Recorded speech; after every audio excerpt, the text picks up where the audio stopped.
Hello बच्चों, मेरा नाम है हिमांशु सिंह और मैं फिर आपको आज बताने वाला हूँ कि ह्यूमन रिसोर्स मैनेजमेंट का कुछ इंपॉर्टेंट क्वेश्चन जो एग्ज़ाम में आ सकता है। या आप किसी भी यूनिवर्सिटी के बच्चे हैं, चाहे आप दिल्ली यूनिवर्सिटी के हों, आप इलाहाबाद यूनिवर्सिटी के हों, आप या स्टेट यूनिवर्सिटी के बच्चे हों, आप कहीं के भी हों, बच्चों आपके एग्ज़ाम में जो भी एचआरएम का सब्जेक्ट है उसके क्वेश्चंस कैसे आते हैं।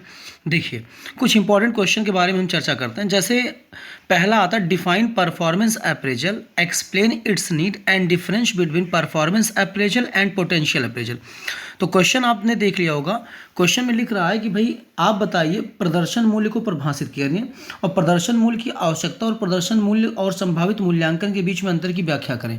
मतलब क्या कह रहा है कि परफॉर्मेंस अप्रेजल क्या होता है, इसके नीड और डिफरेंस के बीच में, मतलब इसके नीड्स को बताएं और साथ ही साथ performance appraisal and potential appraisal के बीच में अंतर बताएं। फिर दूसरा क्वेश्चन आता है define the term leadership, explain function of leadership and qualities of a successful leader. ये बहुत बेसिक क्वेश्चन है। एक लीडरशिप क्या होती है, लीडरशिप के फंक्शंस क्या है, लीडरशिप की क्वालिटीज़ क्या है। हालांकि लीडरशिप का स्टाइल भी आपको पढ़ के रखना चाहिए। लीडरशिप की स्टाइल मेरे बच्चों होती है जैसे 3 टाइप की, ऑटोक्रेटिक, डेमोक्रेटिक, फ्री रीन। इसके अलावा आपको अगला जो टॉपिक है define motivation, describe the characteristics and nature of motivation. Motivation क्या है, इसकी कैरेक्टरिस्टिक्स एंड नेचर को बताएं। अगर इसके बीच में मान लीजिए एग्जाम में इसका थ्योरी भी पूछता है तो आप मैस्लो, मैकग्रेगर, हैसबर्ग की थ्योरी को भी बताते रह चलेंगे। फिर आता है explain traditional and modern technique of performance appraisal, also explain limitation of performance appraisal. आपको ट्रेडिशनल एंड मॉडर्न टेक्निक पढ़ाया गया होगा। देखो, मेरी भी क्लास में मैंने नोट्स बनवाई थी, आप ध्यान दीजिए कि मॉडर्न टेक्निक और ट्रेडिशनल टेक्निक क्या होती है परफॉर्मेंस को अप्रेजल करने की, और इसके लिमिटेशंस को साथ साथ आप बताएं, या आप एग्जाम में जाने के पहले देख लें। पहले आप इन क्वेश्चंस को हाईलाइट कर लें एग्जाम में जाने के पहले, बाद में बाकी का टॉपिक अपने बुक से पढ़ लें। फिर कहता है explain job analysis, also explain importance and process of job analysis. Job analysis क्या है और इसके इंपॉर्टेंस और प्रोसेस को, जॉब एनालिसिस के मतलब इंपॉर्टेंस और प्रोसेस को आप बताएं। फिर आता है explain leadership style, also explain nature and importance of leadership. फिर कह रहा है कि लीडरशिप स्टाइल क्या है। देखिए, हमने आपको बता दिया ना बच्चों की लीडरशिप स्टाइल क्या है। लीडरशिप स्टाइल के बारे में बताया था ना कि डेमोक्रेटिक स्टाइल होती है, फ्री रीन होती है और ऑटोक्रेटिक होती है। आप साथ ही साथ नेचर और इम्पॉर्टेंस भी बताएं लीडरशिप का, एग्जाम में ऐसा पूछ रहा है। तो बहुत बेसिक टॉपिक है, आप 12th में इस सब चीज़ों को पढ़ चुके हैं, तो बीकॉम में कुछ है नहीं बहुत डीप में इसमें। ठीक है, आगे देखते हैं इसमें। फिर कह रहा है कि critically examine the Maslow's need hierarchy theory of motivation and Herzberg. एक मिनट बच्चों, कह रहा है क्रिटिकली आप एग्जामिन करिए motivation theory of Maslow and Herzberg 2 factor theory.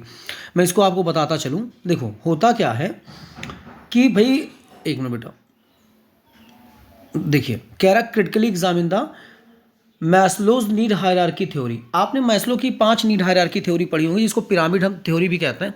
जैसे आपने पढ़ा होगा physiological need, social need, self esteem need, actualisation need, ego need, ये तमाम चीज़ें।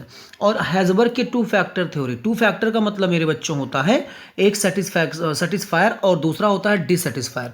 ठीक है, तो ये आपको पढ़ के जाना। हैसबर्ग की थ्योरी हाइजीन थ्योरी है, तो इसको आप पढ़ के जाइएगा। इसके बाद आता है clearly define the discuss and relationship among job analysis, job description and job specification. क्या कह रहा है कि clearly define and discuss the relationship between relationship among job analysis, job description and job specification. आपको बता रहा स्पष्ट रूप से आप परिभाषित करिए कि जॉब एनालिसिस क्या होता है, जॉब डिस्क्रिप्शंस क्या होता है, जॉब स्पेसिफिकेशन। तो बच्चों आपको लग रहा होगा सर इसमें आप हमें सिर्फ डिफरेंस देना क्या, नहीं, पहले आप तीनों की मीनिंग, तीनों के नेचर, फिर साथ में तीनों के एक अलग सी पेज पे जो है डिफरेंस निकालिएगा। इससे आपका नंबर भी बनेगा और अच्छे से आपका जो है आप कंटेंट भी दे लेंगे एग्जाम में। फिर आता है explain concept of human resource management, also explain functions, objective and importance of human resource management. देखिए आपको दिख रहा होगा, कह रहा है कि ह्यूमन रिसोर्स मैनेजमेंट क्या है, इसके फंक्शंस बताइए और साथ ही साथ इसके ऑब्जेक्टिव के साथ साथ इंपॉर्टेंस भी बता दीजिए। तो ये बहुत बेसिक सा क्वेश्चन है। Define recruitment, explain various source of recruitment and process of recruitment. कह रहा है कि भाई भर्ती क्या होती है, भर्ती प्रक्रिया कैसे होती है, और भर्ती प्रक्रिया के साथ साथ आप जो है इसके कई सोर्स बताइए। तो मैंने आपको बताया था कि इसके कई सोर्स होते हैं, जैसे इंटरनल सोर्स, एक्सटर्नल सोर्स, ये तमाम चीज़ें आपको बताई गई थी, इसे पढ़ लीजिएगा। Define selection process, discuss various step involve in selection process. तो हमने बताया था सिलेक्शन के पहले आपका टेस्ट होता है, इंटरव्यू वगैरह, सिलेक्शन क्या होता है, ये सारी चीज़ें आप ध्यान दीजिएगा। इसके बाद आगे देखते हैं सिलेक्शन क्या है, सिलेक्शन प्रक्रिया क्या है, ये तमाम चीज़ों को बताने के बाद अब आप बताइएगा पूछ सकता है एग्जाम में कि discuss the principle of human resource development, HRD के प्रिंसिपल क्या हैं, what are the functions performed by human resource development department.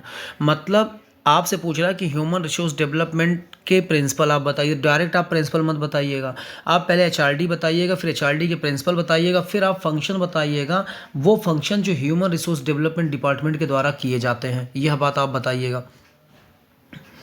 फिर कह रहा है अगला टॉपिक में कि भाई what do you understand by training, training क्या होती है, और importance and method of training. आपको बताया गया था ट्रेनिंग के बारे में, ट्रेनिंग के इंपॉर्टेंस के बारे में, स्किल होती है एम्प्लॉय की स्किल इंप्रूव होती है, एबिलिटी इंप्रूव होती है, रिस्क नहीं होता है, कटने का, एक्सीडेंट के चांस कम होते हैं, तमाम चीज़ उसके अंदर मोटिवेशन होता है। मेथड बताया था मैंने, on job training, of job training, on job में भी कई मेथड, ऑफ जॉब में भी कई मेथड, ठीक है। फिर explain concept of industrial relation and discuss the causes of poor industrial relation and it's consequence.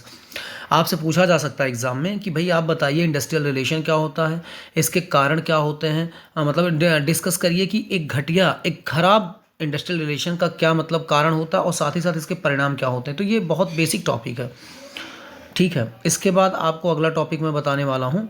अगला क्वेश्चन है explain component and principle of wages payment, also explain factor affecting to wages payment. बहुत प्यारा question है, ये exam में आ सकता है बच्चों कि explain component and principle of wages payment, wages payment के कंपोनेंट प्रिंसिपल क्या है, साथ ही साथ आप बताइए कि कौन कौन से फैक्टर हैं जो वेजेज पेमेंट को अफेक्ट कर सकते हैं। ये पूरा डिटेल में आप पढ़ के जाइएगा, इसमें कोई भी लापरवाही नहीं करिएगा। फिर देखिए अगला टॉपिक जो आता है explain voluntary retirement scheme, VRS क्या होती है, discuss the process and merit of voluntary retirement scheme. इसको भी आप अच्छे से पढ़ के जाइएगा। तो बच्चों कुछ नहीं है, क्वेश्चन को एक बार फिर से देख लेते हैं।